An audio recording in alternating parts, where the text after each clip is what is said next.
Olá, irmãos, graça e paz da parte de Deus, nosso Pai, e do nosso Senhor e Salvador Jesus Cristo, amém? Estamos aqui para mais uma live a respeito da segunda carta de Paulo, tendo como temática da live a segunda carta de Paulo aos Coríntios. Hoje nós estaremos pegando aqui o capítulo 11, do versículo 21 até o versículo 10 do capítulo 2. E esse aqui é o centro, né? É o ponto máximo ali daquele discurso do insensato que a gente veio falando já há algumas lives atrás, que Paulo, né, ele para responder aquilo que aquelas pessoas em Coríntios, os falsos apóstolos que estavam em Coríntios acusavam ele, Paulo então ele vai dizer, olha, já que é nessa linha, então eu vou responder vocês com insensatez, porque vocês ouvem os insensatos, então me permita ser insensato. E Paulo então começa a falar ali com aqueles irmãos e a escrever algumas coisas que na concepção dele seriam coisas das quais ele deveria se vangloriar. Mas, como Paulo é Paulo, a gente vai ver aqui que, na verdade, as coisas pelas quais Paulo diz que vai se vangloriar, na verdade, são motivos pelos quais muitos deixam a liderança, muitos deixam o pastoreio de ser pastor, né, o pastoreio de uma igreja, o presbitério. Muitos, né, não conseguem realmente suportar, até porque a gente vai ver aqui que são coisas realmente bem difíceis pelas quais o apóstolo passou, inclusive para a gente enquanto membro de igreja. E aí eu sempre falo bastante a respeito disso, sempre foco muito essa mentalidade errada que muitas das vezes nós temos dentro da igreja, aquela coisa de tudo vai dar certo, tudo sempre, né, vai acabar bem, e que as coisas nem sempre são assim. E uma forma bem prática, né, de você chegar a essa conclusão, de você ver que eu realmente estou falando uma coisa real, é você acompanhar essa live, acompanhar essa leitura, e depois você se perguntar se essa pessoa que vai estar falando aqui, que nós vamos estar debatendo, né, falando a respeito dela, vivesse nos dias de hoje, será que nós iríamos considerá-lo como sendo o grande apóstolo Paulo? Porque também é um ponto que eu sempre trabalho, a gente saber, né, que ele é o grande apóstolo Paulo. Agora, quando a gente conhece o final da história, quando a gente vive numa cultura ocidental que praticamente foi introduzida por Paulo, porque Paulo é que faz aquela junção entre a religião judaico-cristã, não é? O cristianismo, ele vem ali de uma experiência judaica e ele é o grande precursor do cristianismo. Ele traz a justiça romana, não é? O ideal, as leis ali, essa parte administrativa romana, e ele vem com todo a cultura ali também grega, né, com a questão ali filosófica grega. E juntando essas três coisas, o cristianismo, a questão ali de Roma, com as suas leis, a sua justiça, e a questão da filosofia grega, você forma a cultura ocidental. Aquilo que tantos seguimos e fazemos, e tem origem ali em Paulo. Então, a gente saber disso agora, e aí a gente olhar e falar, nossa, que homem, não é? Que grande homem, é uma situação. Agora, a gente acompanhar, né, essa pessoa aqui no nosso dia a dia, que vivia sendo presa, sofrendo naufrágio, que fundava uma igreja e os irmãos davam as costas para ele. Você tem que analisar se você não pararia e pensaria, será que essa pessoa de fato é um pastor? Será que essa pessoa de fato é alguém que está debaixo dos planos de Deus? Ou essa pessoa é um charlatão? Na verdade, faz parte desse grupo de pessoas que se dizem apóstolos, mas que na verdade são falsos apóstolos. Então vamos orar e logo após nós vamos estar fazendo a leitura bíblica do texto que a gente comentou. Senhor, muito obrigado, ó Pai, por esse momento tão particular, tão gostoso, Senhor, de estarmos aqui falando da Tua palavra, em que temos oportunidade, Senhor, de discutirmos, de trazermos à tona, ó Pai, questões que são relevantes para o Teu reino, ó Pai, que são aplicáveis ao nosso dia a dia, como servos Teu, ó Pai, essa busca, Senhor, que nós lutamos, que nós tentamos fazer, ó Pai, de trazer aquilo que é teológico, aquilo que está ali no âmbito mais intelectual para, ó Pai, a prática do nosso dia a dia, porque afinal a Tua palavra, Senhor, é a nossa regra de conduta e fé. Então abre as nossas mentes e os nossos corações para que possamos entender a Tua palavra, para que possamos colocá-la em prática, Senhor. Nos transforma, nos muda, ó Pai, nos molde de acordo com a Tua vontade. É o que nós te pedimos em nome de Jesus. Amém. Eu vou fazer aqui a leitura do texto ali a partir do versículo 21 até o final do capítulo 11, em que Paulo ele está terminando. Na aula passada nós fomos até o versículo 21 desse capítulo 11 e hoje nós vamos dar continuidade aqui até o versículo 33. Então aqui a partir do versículo 21 novamente Paulo fala o seguinte: ingloriamente o confesso como se fôramos fracos, mas naquilo em que qualquer tem ousadia, com insensatez o afirmo, também eu tenho. São hebreus? Também eu. São israelitas? Também eu. São da descendência de Abraão? Também eu.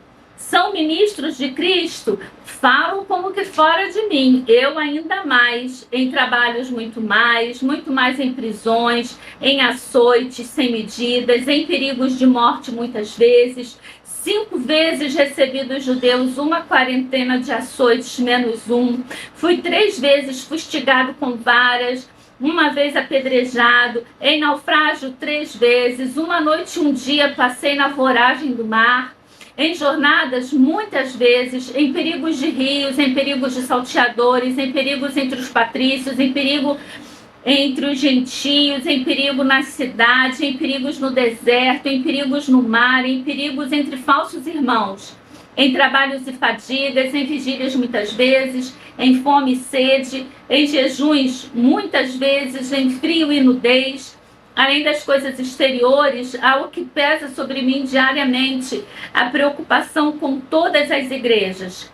Quem enfraquece que também eu não enfraqueça? Quem se escandaliza que eu não me inflame? Se tenho de gloriar-me, gloriar-me-ei no que diz respeito à minha fraqueza. O Deus e Pai do Senhor Jesus, que é eternamente bendito, sabe que não minto.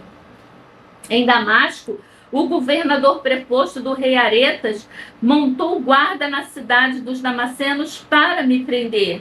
Mas, num grande cesto, me desceram por uma janela da muralha abaixo, e assim me livrei de suas mãos. Se é necessário que me glorie, ainda que não convém, passarei as visões e revelações do Senhor. Mas vamos entrar aqui na explicação desse texto que nós vimos. Primeiro, parece meio confuso aqui o versículo 22, né? Porque Paulo ele começa falando, são hebreus? Também eu. São israelitas? Também eu. E sempre fica, são da descendência de Abraão? Também eu. O que Paulo está falando aqui? Por que ele usa o termo hebreus? Por que carta aos hebreus? Por que judeu, israelita, hebreu?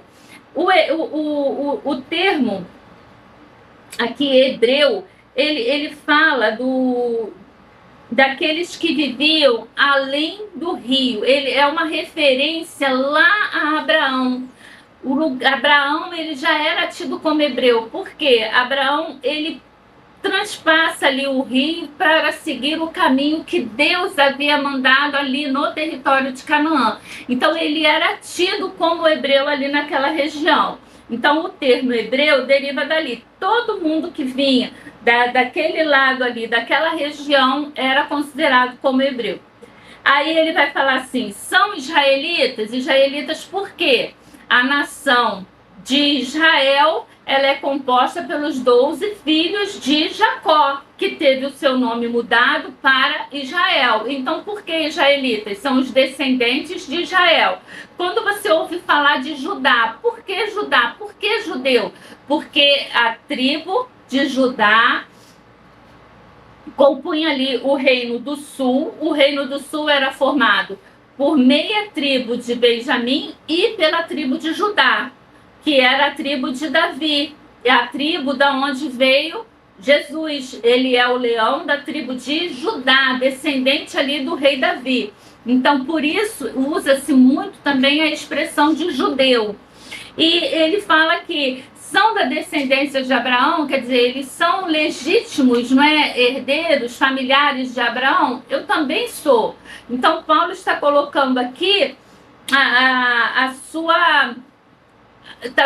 Tá vindo ali como que traçando a sua linha genealógica, né? Ele está falando, ó, vocês estão falando o quê? Que são hebreus? Eu também sou.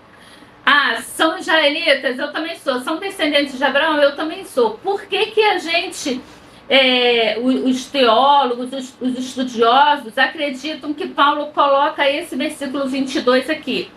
Porque havia da parte desses superapóstolos a questão deles dizerem que Paulo, ele era um judeu da diáspora. O que é o judeu da diáspora? São aqui, quando a tribo do sul ela é levada em cativeiro para a Babilônia, eles passam 70 anos lá na Babilônia. Quando volta menos de um terço dos que haviam ido. Muitos judeus se espalham por vários países, por vários lugares afora. E é muito fácil, irmãos, de entender, porque, olha, 70 anos, teve gente que nasceu no cativeiro. Não conhecia Israel, não conhecia Jerusalém, não conhecia nada. Por que ia voltar?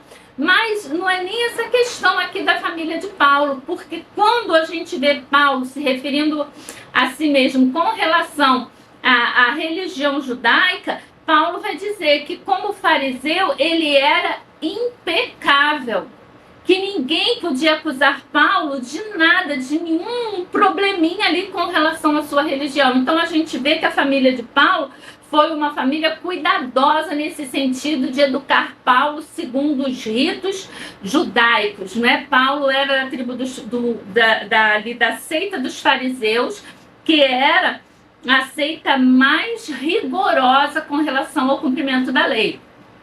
A lei, por exemplo, dizia que o judeu ele deveria jejuar uma vez por ano. Os fariseus eles jejuavam 2 vezes por semana. Né? Então, se a lei mandava lavar as mãos tantas vezes, eles iam lavar as mãos o dobro, no mínimo. Eles estavam sempre preocupados em cumprir a lei em todo o seu legalismo. E isso aí não é uma outra coisa que eu também sempre busco enfatizar bastante nessa aplicação teológica na nossa vida, que é a questão do equilíbrio. Tudo na vida da gente parte do equilíbrio. Eles resolveram ser cumpridores da lei, zelosos na lei, e eles eram. Só que, a partir de determinado momento, a lei passou a ser mais importante do que o homem. Então, Jesus, quando veio, ele disse, olha, eu não vim para revogar a lei. Pelo contrário, eu vim para cumprir a lei. Mas o homem não nasceu para a lei. A lei surgiu para o homem. A lei foi criada para o homem e não o homem para a lei. Então, aí houve uma inversão. E é por isso que quando a gente chega no Novo Testamento, ali Jesus... principalmente nos evangelhos, a gente vai ver muita situação difícil ali em embates de Jesus com os fariseus, porque havia essa inversão e eles acabaram virando religiosos e hipócritas. Mas Paulo continua, são ministros de Cristo, ou seja, eles se dizem ministros da palavra, e ele vai dizer, eu ainda mais, não é? Eu como que fora de mim vou dizer para vocês que eu sou muito mais ministro. Por que eu sou muito mais ministro? Porque eu passei por muito mais prisões do que eles, porque eu recebi muito mais açoites do que eles, porque eu passei por muitos perigos de morte que eles não passaram. Então, se a vida de um ministro é essa, eu posso dizer de carteirinha que sou muito mais ministro do que eles, porque a maioria deles não viveu nada disso. E aí ele começa a trazer todas essas situações. O interessante é que a gente não vai ver relatos de muito do que está sendo tratado aqui nesse capítulo 11. Paulo não trata disso em outras cartas. Paulo não vai, essa é uma das cartas mais pessoais de Paulo, ele não entra nessas minúcias, Paulo não entra nessas questões em outras cartas, como ele aqui traz. Nem mesmo no livro de Atos, que conta a história ali do ministério e das viagens de Paulo, a gente vai ver. O livro de Atos, por exemplo, vai relatar um naufrágio, que é o naufrágio que Paulo vai sofrer, muito depois de ter escrito essa carta aqui, que é quando ele está indo para a prisão em Roma, ele sofre um naufrágio. Mas aqui Paulo vai dizer que ele sofreu 3 naufrágios. Isso não era uma coisa muito complicada de acontecer, irmãos, porque imagina como era a navegação naquela época. Até tinha um escritor, né, dessa época, que ele disse que nunca tinha conhecido um capitão de navio, de barcos, né, de barcos à vela, né, que era o que eles usavam na época, com idade, um ancião que tivesse sido capitão de uma fragata, porque eles não viviam para isso.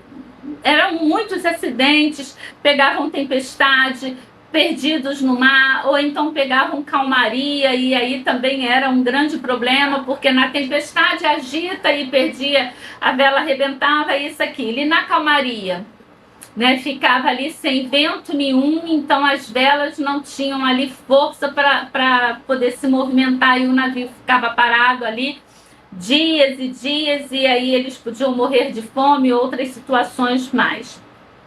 Então Paulo vai dizer aqui também que ele 5 vezes recebeu dos judeus uma quarentena de açoite menos 1. A gente tem um relato de Paulo ali, quando ele está em Filipe, que ele realmente sofre açoite, quando está até Paulo e Silas. Mas, fora isso, Paulo está dizendo aqui, olha, foram 5 açoites, né? 5 quarentenas de açoite menos 1. Por que Paulo está dizendo aqui que foi 40 menos 1? Porque dentro da lei lá judaica, havia uma questão de que, se passasse de 40 açoites, era humilhação para a pessoa. Além de você estar castigando ela por algum motivo, você estava humilhando. Então, o judeu, como um bom cumpridor da lei, ele dizia, é melhor então a gente parar no 39. Quando chegava no 39º açoite, ele parava para que a pessoa não fosse humilhada. E ele vai dizer que uma noite, um dia, ele também diz aqui, ó, fui 3 vezes fustigado com varas. Esse já era o castigo de quê? Dos romanos.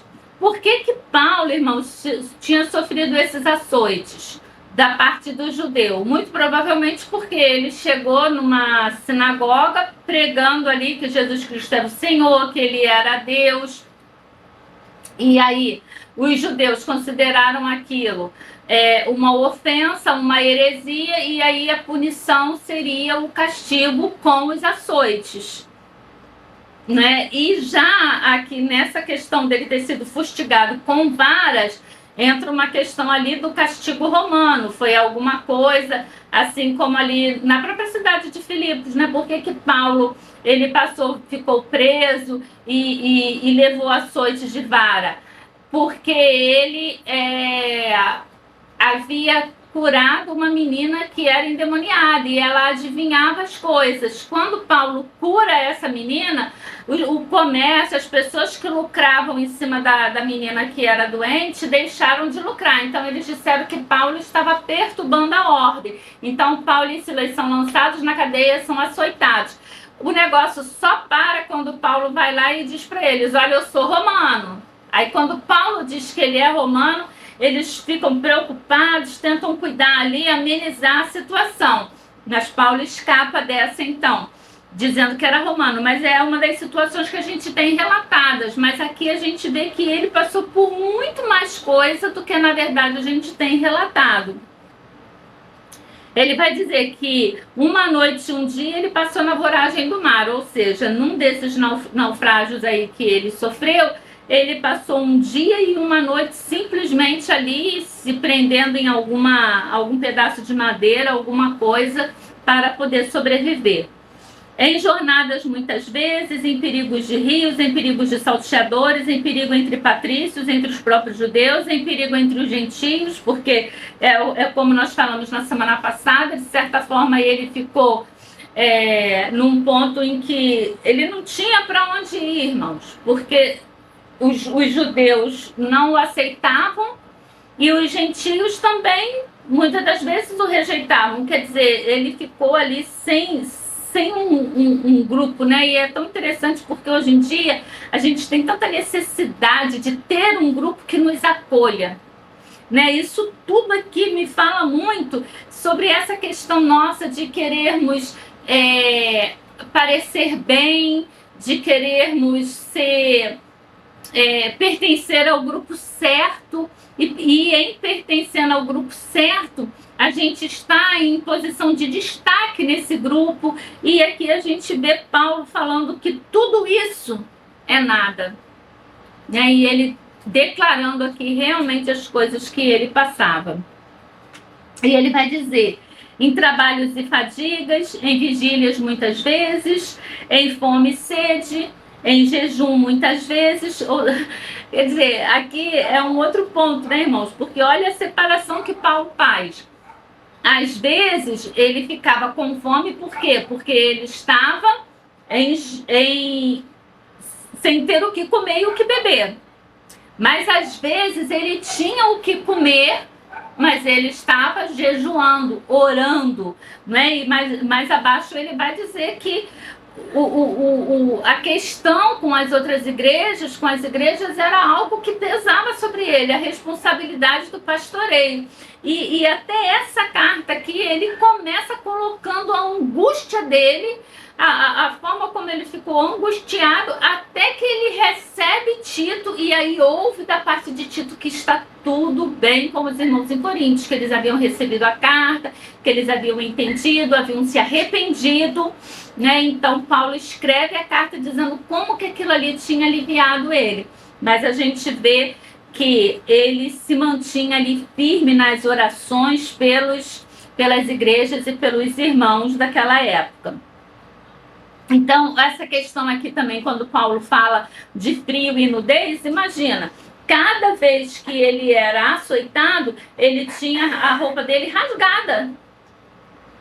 Tinha a roupa dele rasgada. Quando ele fala aqui de salteadores, quer dizer, roubo foi roubado. Então, muitas das vezes, o frio, as coisas acabavam chegando sem que ele tivesse tempo de de repor aquelas coisas ali na sua vida. E aí ele vem aqui nesse versículo de 29 a 33, né, uma sequência muito linda de versículos, porque ele vai dizer: quem enfraquece, que também eu não enfraqueça. Quem se escandaliza, que eu não me inflame. Ou seja, o cuidado dele, né, a empatia, que se alguém passava por uma situação, ele sentia aquilo ali na carne dele. Eram seus filhos na fé, eram suas ovelhas, e ele, como pastor daquelas ovelhas, ele cuidava e ele sentia. E aí ele vem no versículo 30: se tenho de gloriar-me, gloriar-me-ei no que diz respeito à minha fraqueza. Porque, irmãos, Paulo ele sabia que o único que tem que ser exaltado é Deus. E aqueles falsos apóstolos, eles se diziam super apóstolos, eles falavam com eloquência, tem toda essa questão, e aí diziam que Paulo não era um bom locutor, e Paulo, no início da carta, ele vai dizer, olha, eu cheguei aí, eu não falei com eloquência e tudo mais, porque eu não queria que ficasse em evidência isso, eu não queria que ao lembrar do Evangelho vocês lembrassem da minha pessoa, mas que vocês lembrassem de Cristo. E ele diz então, se tenho de gloriar-me, eu vou me gloriar nas minhas fraquezas, porque é quando eu sou fraco que eu estou forte, porque eu estou cumprindo a vontade do Senhor e não cumprindo a minha própria vontade.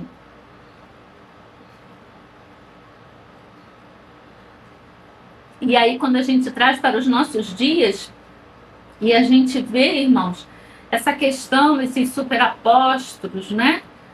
Porque hoje nós temos apóstolos também, que diz que a pessoa tem que fazer, tem que ser, tem que acontecer, que a pessoa não pode deixar de fazer aquilo que ela quer porque ela está cumprindo a vontade de Deus. Irmãos, são verdadeiros sociopatas, que têm assumido os púlpitos, que têm assumido lideranças de igreja e levado muitas pessoas à perdição. Né? Pastores estrelas que não pregam em igreja com menos de determinadas pessoas para ouvir, que conforme vai entrando, já ouvi falar de pastores que fica tudo escuro dentro da igreja e aí vem aquele rei, né? Aquele astro pop entrando e as luzes aí vão se acendendo e as pessoas vão à loucura ali, né? Exaltando aquela pessoa. E dentro disso tudo, onde está Deus? Onde está o louvor a Deus? E ele continua aqui falando, né? O Deus e Pai do Senhor Jesus, que é eternamente bendito, sabe que eu não minto. É muito interessante quando Paulo chama Deus por testemunha.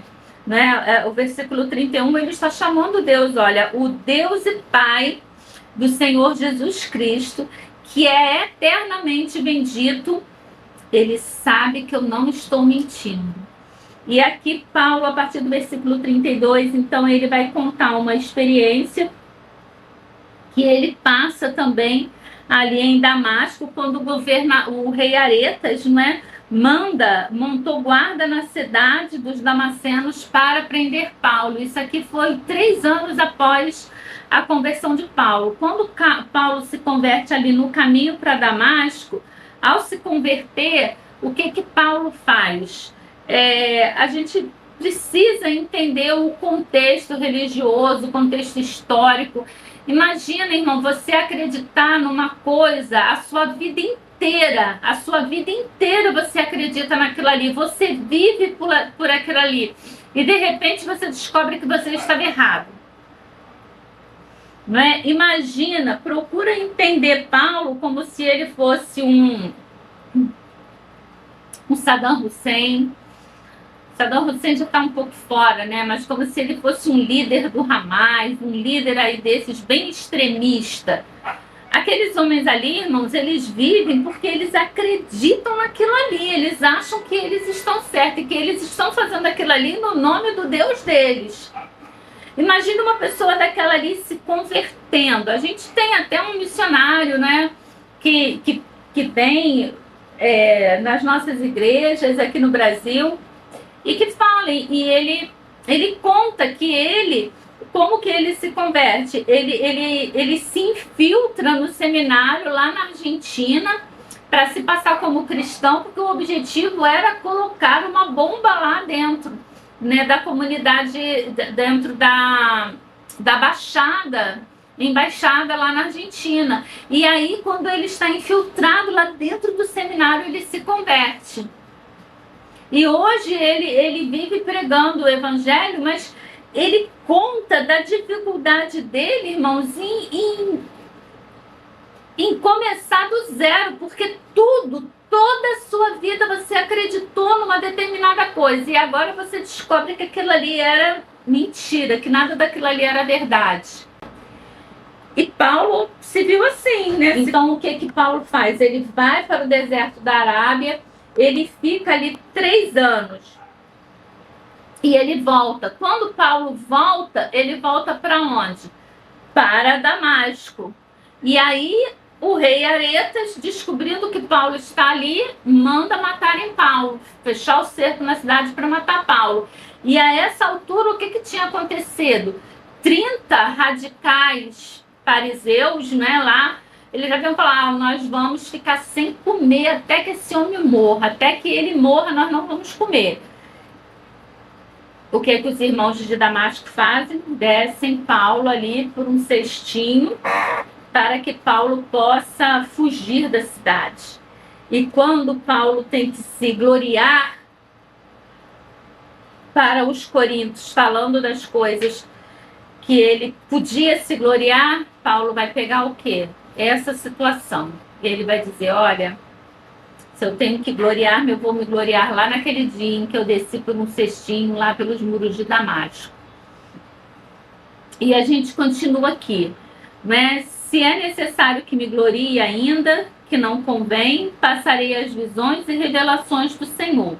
Conheço um homem em Cristo que há 14 anos foi arrebatado até o 3º céu, se no corpo ou fora do corpo não sei, Deus o sabe. E sei que o tal homem, se no corpo ou fora do corpo, não sei, Deus o sabe, foi arrebatado ao paraíso e ouviu palavras inefáveis, os quais não é lícito ao homem referir. De tal coisa me gloriarei, não porém de mim mesmo, salvo nas minhas fraquezas. Pois se eu vier a gloriar-me, não serei inércio, porque direi a verdade. Mas abstenho-me para que ninguém se preocupe comigo mais do que em mim vê ou de mim ouve. E para que não se ensoberbeça, para que eu não me ensoberbecesse com a grandeza das revelações, foi-me posto um espinho na carne, mensageiro de Satanás, para me esbofetear, a fim de que não me exalte. Por causa disso, 3 vezes pedi ao Senhor que o afaste de mim. Então ele me disse, a minha graça te basta, porque o poder se aperfeiçoa na fraqueza. De boa vontade, pois, mais me gloriarei nas fraquezas, para que sobre mim repouse o poder de Deus. Pelo que sinto prazer nas fraquezas, nas injúrias, nas necessidades, nas perseguições, nas angústias, por amor de Cristo. Porque quando sou fraco, então é que sou forte. Aqui Paulo começa, não é, até o versículo 6, falando a respeito de visões e revelações. Naquela época era muito comum a gente ver isso, principalmente na vida de Paulo, porque a própria conversão de Paulo foi uma situação dessa, não é? Porque ele está ali, vê aquela luz que atinge sua vista e ele ouve a voz de Cristo, né? Vê Cristo ali falando com ele. A gente vai ver outras situações em que ele também vai ter essa epifania, não é? Esse momento, esse encontro ali, não é, realmente da manifestação de Deus, e ele vai falar que que ele teve, inclusive, foi levado ao 3º céu, e ali ele ouviu coisas que não convém, né, nem dizer aos homens. E é interessante porque quando ele entra aqui, ele vai usar a 3ª pessoa, né? Eu ouvi de um homem, é como se ele não estivesse falando dele mesmo, porque ele não queria que as pessoas atentassem para esse fato dele. Não é isso que era importante para ele.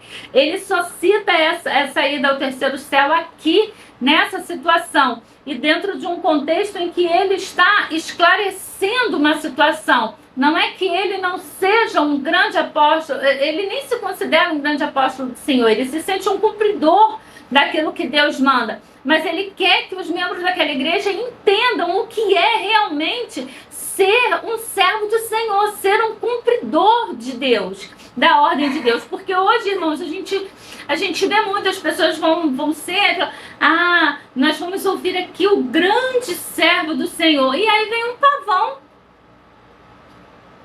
Não é um servo humilde, alguém ali, não. Vem um pavão aparecendo ali, cheio de pompa e circunstâncias, né? Todo cheio de lantejoulas e outras coisas mais.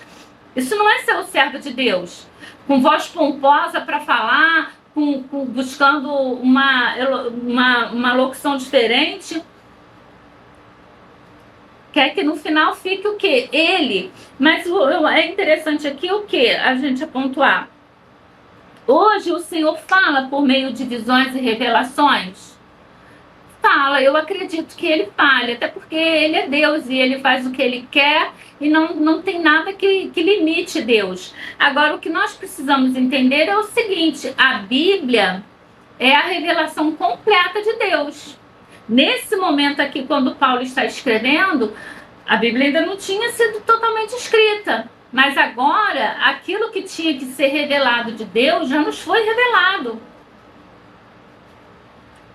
Ah, então você está dizendo que Deus não revela mais nada? Deus é Deus, irmãos. Deus é Deus, ele faz o que ele quer da forma que ele quer. Agora, se vem com alguma coisa se dizendo revelar que seja diferente daquilo que está escrito na Bíblia, irmãos, há de se pensar. Né? Quando a gente estuda os profetas, o que era dito lá? Que se o profeta profetizou e cumpriu, o profeta é de Deus. Se não se cumpriu, aquele profeta não é de Deus. Acontece que às vezes o profeta de Deus vai levar a vida inteira levando um monte de murros, de açoites e passando um monte de coisa como Jeremias, porque ele estava falando a verdade sobre Deus, a verdade do que Jeremias falava vinha da parte de Deus. E já Ananias, que pregava uma coisa que não era da parte de Deus, era aceito. Por quê? Porque Ananias falava o que as pessoas queriam ouvir. Hoje, com relação aos pastores, nós precisamos entender isso. Muitas das vezes eu digo, está me sendo revelado isso, o Senhor está me dizendo aquilo. E aí eu falo o que as pessoas querem ouvir, não aquilo que está na Bíblia. Né? A gente tem que ver isso. Vai dar tudo certo. Chego aqui, irmãos, eu fiz um exame e descobri que eu estou com câncer. Não, já deu tudo certo, já está curado em nome de Jesus. Não, eu vou estar curada se Deus quiser. Os planos de Deus para a minha vida, eu não sei quais são. E a Bíblia é clara quando ela diz o quê? Que basta cada dia o seu mal. Então, esse negócio de crentes ficar procurando profetisa para dizer o que vai acontecer, com quem tem que casar, com quem não vai casar, irmãos, é estranho. É estranho porque o seu relacionamento com Deus deve te dar. Qual é o nosso critério para saber se eu estou cumprindo a vontade de Deus? A paz no coração. Paz no coração. Onde está a vontade de Deus não tem confusão. E aí ele continua aqui entrando, né? Ele teve essa visão. Ele vai dizer que nem ele mesmo sabe se foi em visão, como é que foi.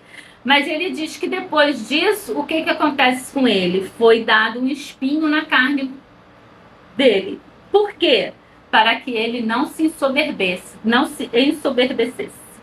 Né? E aí Paulo vai dizer que ele é um mensageiro de Satanás, mas que Deus permite. Deus permite. E ele sente aquilo ali como que para esbofeteá-lo constantemente. Ou seja, para trazer ele para a posição dele ali, de pequeno, de fraco, de dependente de Deus. E ele vai dizer que ele ora pedindo a Deus, que 3 vezes ele orou pedindo, e o Senhor disse para ele: não, Paulo, eu não vou te curar disso. Né? Eu digo curar porque na minha concepção, eu parto muito que seja alguma coisa de enfermidade. Naquela época era muito comum a malária, e a gente vê ali que na primeira viagem de Paulo, quando João Marcos desiste, Paulo está ali numa região e ele adoece. Quando ele chega lá na Galácia, ali na região da Galácia, ele chega doente. E muito provavelmente Paulo pode ter pego malária ali naquela situação, naquela viagem.